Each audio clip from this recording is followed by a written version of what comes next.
for an extra 2 hours from 7 to 9. Live from WKYC Studios, this is 3 News at 5.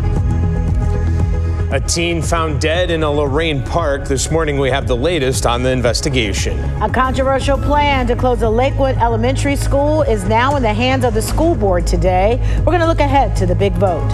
But first, it's a Victory Monday. Our Browns destroyed Miami and gave us fans the win we've been waiting for. And we've been waiting for a very long time. Good morning to all of you. 5 o'clock on this Monday morning. Welcome to 5 a.m. 3 News. There was no 4:30. That's right. That's right. Did you notice? A lot of new things today. A lot of new things, including a Victory Monday. I know you have your orange. You have your orange tie on for celebration. Wow. Well, right now on 3 News at noon, a city council hearing on Cleveland's settlement with the Browns. How city council is reacting to the agreement and what needs to happen for the deal to be finalized. And millions take part in No Kings protests nationwide, including here in Northeast Ohio. What the demonstrators' main message is to the Trump administration. And a vote on big changes to Lakewood Elementary Schools, what it would mean for students and parents in the district if those changes are approved. Live from WKYC Studios, this is 3 News at noon. All right, well, welcome to 3 News at noon. I'm Brissa Bradfield. And I'm David Grimberg. Thank you so much for joining us. We are expanding our coverage at noon here. Incredibly excited about bringing you more live news and local news throughout the day. And a little bit of fun. Yes, plenty of that. Dedicated to Eastern and Southern Kentucky, this is WYMT Mountain News This Morning. Good morning. Happy Monday to you. I'm Amelia Lee here on this October 20th. We are at 6 o'clock this morning, and it's time for a check of our weather with meteorologist Megan Dusmal. And Megan, I'm all sorts of happy about this cooler temperatures and that cold front that finally came through. Yeah. That recent ceasefire between Hamas and Israel already appearing shaky. How the U.S. plans to step in as the violence ramps up straight ahead. And millions of people taking to the streets as part of the weekend's No Kings rallies. We'll tell you where the scene was here in Reno. Less than 2 weeks away for Halloween, but your weather forecast for much of this week is not spooky at all. This is News 4 Today. Good morning, everyone. Thanks for waking up with us here on a Monday, October 20th. I'm Mariana Tonelli. And I'm Chris Murphy. Let's take you overseas to start off the week. The fragile ceasefire, emphasis on fragile, between Israel and Hamas appears to be showing some cracks, with each side blaming the other for alleged violation of this truce. WMBF News, your way, when you want to watch. WMBF News starts right now.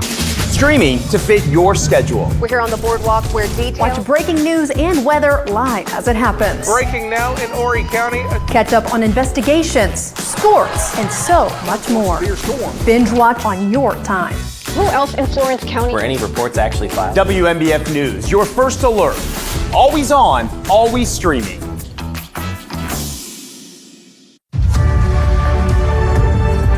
11 Alive News at 6 p.m. starts now. Right now at 6, a live look inside the U.S. Capitol where senators are voting on a funding bill to reopen the government for the 11th time. We also have some nice fall-like conditions out there right now, with temperatures this morning dropping lower than we've been for 6 months. And tonight's systems are still recovering after a global internet outage, taking down thousands of websites and apps. We're going to break down what went wrong. But first, breaking news tonight in Atlanta as a man is now behind bars, accused of threatening to shoot up Hartsfield-Jackson International Airport. Let's get straight out to 11 Alive's Cody Alcorn. He's live tonight from Atlanta Police Headquarters. So Cody, city leaders just held that news conference around 3 this afternoon. What did they tell you about this arrest? Well, they identified this suspect as Billy Cagle of Cartersville. They tell us his family saw him on social media this morning. He was live talking about heading to the airport to, quote, shoot it up. And that is when the family came forward, reached out to Cartersville police, who contacted APD. They swarmed the airport and actually tracked him down in 14 minutes. Now, take a look. Fox 5 News at 6 starts right now. The investigation will determine if there was a motive. Right now, we've recovered 27 rounds. He had the capability to fire through that weapon. Atlanta police thwart a possible mass shooting at the world's busiest airport. Details on how police were able to take down a man armed with a rifle and dozens of rounds of ammunition. Parents in Carroll County are charged with child cruelty tonight after deputies make a disturbing discovery at a homeless campsite. And we're following breaking news in the city of South Fulton. The woman who vanished a week ago was found safe just moments ago. We will have a live report with the latest there. But we begin tonight with a developing story at Hartsfield-Jackson Airport. Atlanta police say a tragedy was averted today when officers arrested a man who they say planned to open fire inside the airport. Good evening and thank you for joining us. I'm Russ Spencer. 49-year-old Billy Cagle faces several charges tonight. Fox Kim Loeffler joins us from APD headquarters with more on what happened there today. Kim? Well, Cartersville police contacted APD this morning about a potential threat. And Cartersville police say Cagle's family told them he was armed with a weapon and was streaming online that he was going to shoot up the Atlanta airport. Live, local, late breaking. This is Channel 2 Action News at 6 p.m. Coverage you can count on. A man with an AR-15 threatened to shoot up Atlanta's airport, and he was live streaming it.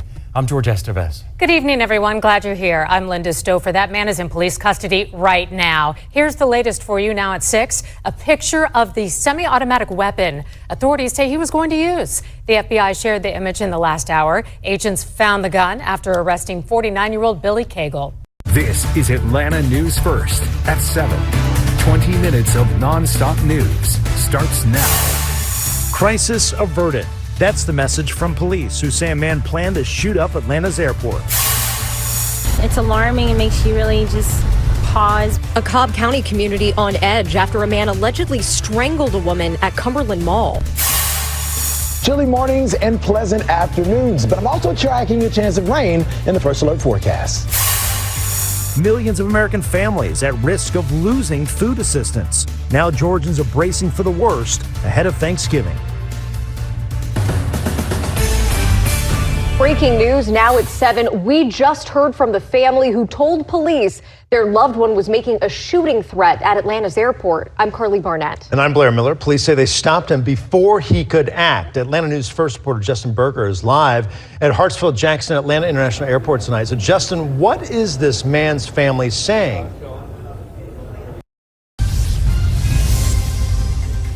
Aire seco, peligro de incendios de maleza, mientras tanto las tormentas reaparecen en el pronóstico. Inicia en el condado Kaufman el juicio en contra de Trevor McEwen por el asesinato de su vecino Aaron Martínez ocurrido hace 2 años en Forney. Esta pareja enfrenta cargos tras el hallazgo del cadáver de su hijo en el patio de su vivienda. Le actualizamos sobre los avances de la investigación policial.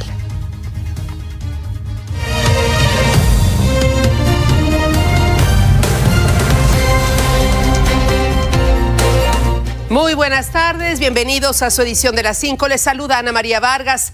Iniciamos en el condado Kaufman, donde hoy inició el juicio contra Trevor McEwen.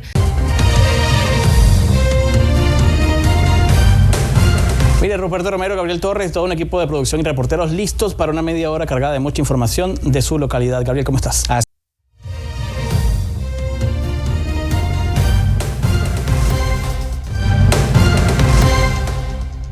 Comenzamos con la alerta local. Una persona murió mientras estaba bajo custodia de policía de Fresno. Esto ha generado gran movilización policíaca en el CMC o en el hospital comunitario que está en el centro de la ciudad, a donde habían llevado al infortunado.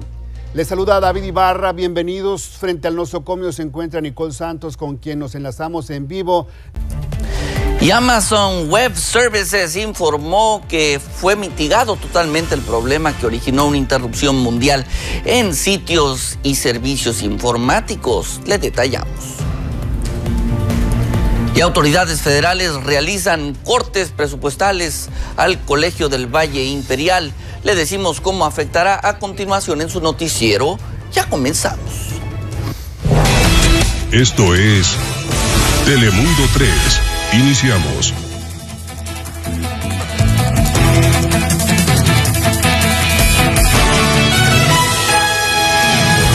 Hola, ¿qué tal? Muchas gracias por acompañarnos allá en su casita. Feliz lunes, les saluda Osvaldo Rivas. Vámonos rápido con la información.